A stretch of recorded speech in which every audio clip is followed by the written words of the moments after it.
ये जो एप्लीकेशन हम लिखे थे, ठीक है, वो हमारे साथ है और इसमें क्या क्या डॉक्यूमेंट लगाना पड़ता है वो भी है।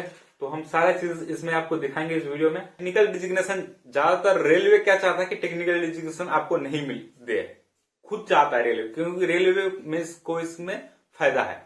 जनरली आपको 1 मंथ से ज्यादा लगेगा, 1 मंथ 1.5 मंथ भी लग सकता है। हेलो दोस्तों, welcome back to another video. तो कैसे आप लोग, आशा है सभी लोग ठीक होंगे। एंड आज के इस वीडियो हम लोग बात करेंगे रेलवे का जो डिजिग्नेशन का प्रोसेस होता है, उसका क्या क्या प्रोसेस होता है, क्या क्या टाइम लगता है, कितना टाइम लगता है, टेक्निकल डिजिग्नेशन मारना चाहिए या नॉन टेक्निकल डिजिग्नेशन मारना चाहिए, टेक्निकल डिजिग्नेशन मारने से क्या क्या प्रॉफिट हो सकता है हमको, और नॉन टेक्निकल मारने से क्या क्या मतलब दिक्कत हो सकता है, वो सारी चीजें को बात करेंगे। नॉन टेक्निकल मारते हैं तो उसमें कितना टाइम लगता है, टेक्निकल मारते हैं तो उसमें कितना टाइम लगता है, कौन सा प्रोसेस किसको मारना चाहिए, कौन सा डिजिग्नेशन, उस सारी चीजें पे हम इस वीडियो में बात करेंगे। क्योंकि जो हम डिजाइन मारे हैं उसमें कितना टाइम लगा और क्या क्या प्रोसेस था, उन सारी चीजों पर बात करेंगे। तो चलिए वीडियो में बने रहिए, और चैनल पे नहीं तो चैनल को सब्सक्राइब कर लीजिएगा, ठीक है। तो चलिए वीडियो में बात करते हैं। यहाँ पे हमारे साथ है ये जो एप्लीकेशन हम लिखे थे, ठीक है, वो हमारे साथ है और इसमें क्या क्या डॉक्यूमेंट लगाना पड़ता है वो भी है। तो हम सारा चीज इसमें आपको दिखाएंगे इस वीडियो में, ठीक। पहले हम बात कर लेते हैं कि डिजिग्नेशन कौन सा मारना चाहिए, टेक्निकल या नॉन टेक्निकल। तो देखिए, अगर आप रेलवे से रेलवे में जा रहे हैं तो आपको टेक्निकल डिजिग्नेशन मारने में फायदा होगा। फायदा क्या क्या हो सकता है, तो 2 साल को आपको 2 साल तक आप मतलब इस पीरियड में रहिएगा कि अगर आपको वो जॉब, जिस भी नया जॉब में आप जा रहे हैं उसमें अगर आपको मन नहीं लगता है या किसी और भी कारण से आप उस जॉब को छोड़ के फिर से 2 साल के अंदर इसमें ज्वाइन कर सकते हैं, अगर आप टेक्निकल डिजिग्नेशन मारे हैं तो, ठीक है। तो ये सबसे बड़ा फायदा है जो आप मतलब रख सकते हैं, क्योंकि जो है रेलवे आपको 2 साल का एक ये देती है कि आप फिर से आके ज्वाइन कर सकते हैं, ठीक है। आपका जो पोस्ट वैकेंट रहेगा उस पोस्ट पे 2 साल तक कोई अदर ज्वाइनिंग नहीं होगी, ठीक है। तो ये टेक्निकल डिजिग्नेशन का फायदा होता है, ठीक है। या अगर आप किसी स्टेट गवर्नमेंट में जाते हैं या सेंट्रल गवर्नमेंट में जाते हैं तो आपको लीव का ट्रांसफर शायद बहुत मतलब नहीं होता है।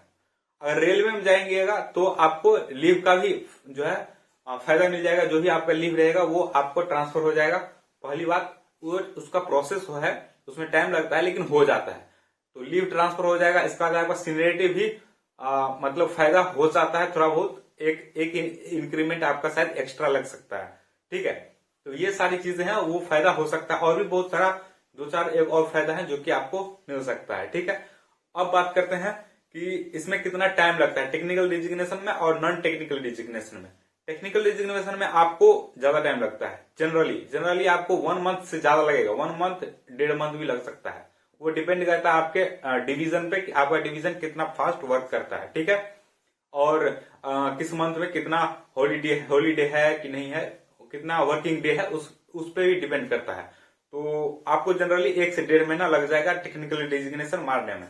अगर आप नॉन टेक्निकल डिजिग्नेशन मारते हैं तो उसमें आपको जनरली 1 सप्ताह लगेगा। 1 सप्ताह में नॉन टेक्निकल डिजिग्नेशन हो जाता है। हमको बोला गया था ऑफिस के द्वारा कि भाई तुम नॉन टेक्निकल मार दो, तुम्हारा जल्दी हो जाएगा, लेकिन हमको जल्दी था नहीं, तो इसलिए हम टेक्निकल मारे थे।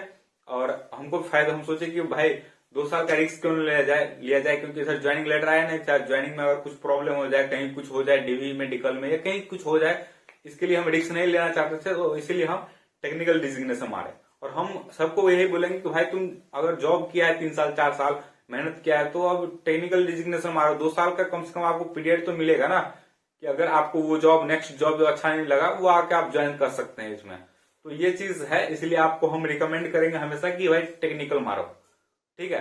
प्रोसेस क्या है, तो आपका जितना भी चीज आप रेलवे से लिए हैं, ठीक है, जैसे सिम कार्ड है या आपका क्वार्टर है, ठीक है, आपके नाम से अलॉट हुआ क्वार्टर है या आपके नाम से कोई सामान इशू हुआ है, वो सब आपको रेलवे को सबमिट करना होगा, ठीक है। सबसे पहले क्वार्टर होगा, फिर इलेक्ट्रिक बिल होगा, वो सब सारा चीज आपको रेलवे को सबमिट करना होगा, ठीक है। क्वार्टर वैकेंट करना होगा, और ये सब करने के बाद आपको उससे पहले भी आप एप्लीकेशन दे सकते हैं, एप्लीकेशन दे दीजिए, और साथ में ये सब भी सारा प्रोसेस जैसे क्वार्टर वैकेशन का, ठीक है। इसका इलेक्ट्रिक बिल जो आपका बना हुआ होगा वो आपको सबमिट करना होगा, और अगर आप कोई रेलवे का सिम कार्ड लिए हैं तो वो सबमिट करना होगा, आईडी कार्ड है वो सबमिट करना होगा, रेलवे का जो आपका क्या बोलते हॉस्पिटल का कार्ड है वो सबमिट करना होगा, ये सब सबमिट करना होगा।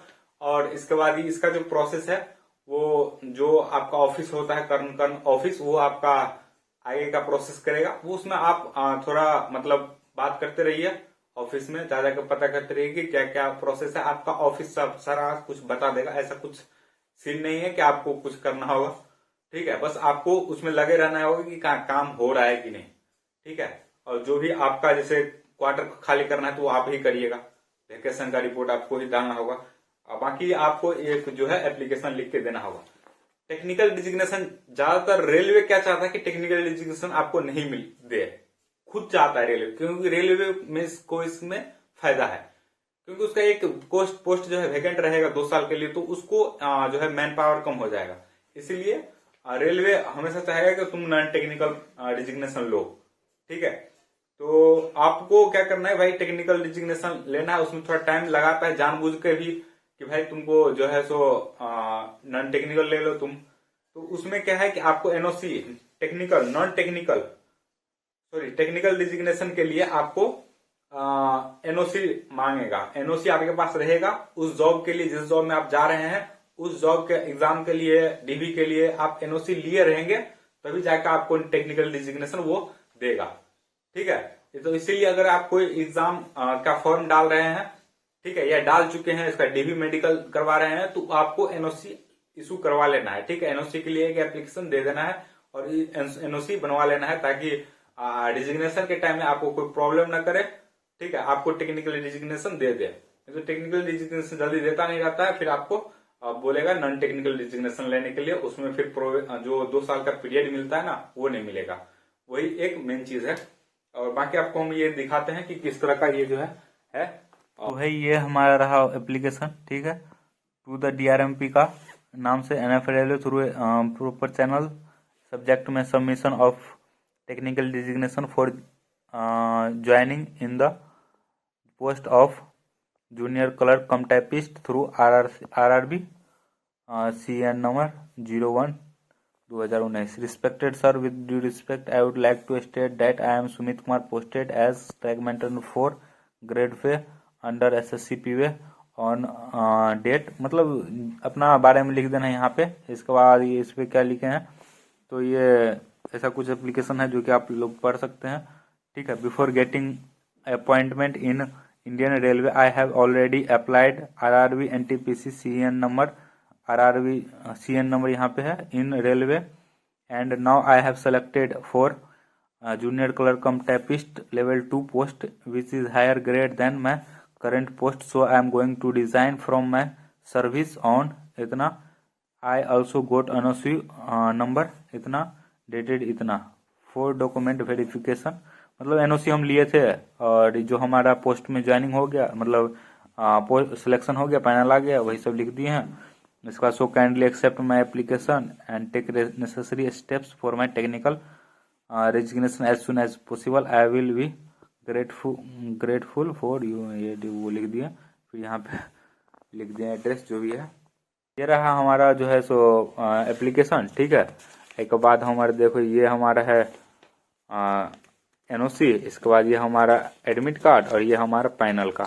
तो बस ये 3 गो डॉक्यूमेंट लगा है इसमें। एनओसी लगा है, ठीक है, इसमें एडमिट कार्ड हमारा लगल है और इसमें क्या बोलते हैं इसको, पैनल लगा है। बस ये 3 गो चीज हमारा लगा है इसमें, और बस हमारा ये इतना ही चीज जमा करना पड़ता है। बाकी एप्लीकेशन ये सबमिट करने के बाद आपको खुद ही बोलेगा ये करना पड़ेगा, ये करना पड़ेगा, ये करना पड़ेगा, एक सारा प्रोसेस वो ऑफिस खुद बताएगा। ठीक है, धीरे धीरे ये सारा काम हो जाएगा। तो उसमें 1 महीना के आसपास लगता है, क्योंकि जो हमारा मतलब हमारे पोस्ट पे, दूसरे पोस्ट पे हो सकता है थोड़ा कम लगे, लेकिन जो ट्रैकमैन का पोस्ट है उसमें बहुत सारा काम और भी रहता है, कुछ काम नहीं करता रहता ऑफिस, तो उसमें भी थोड़ा टाइम लगा देता है। बाकी मेरा कितना टाइम लगा, तो मेरा तो उससे भी ज्यादा लगा, हम घर आ जाते थे बीच बीच में, तो इसीलिए और भी ज्यादा हमारा टाइम लगा है।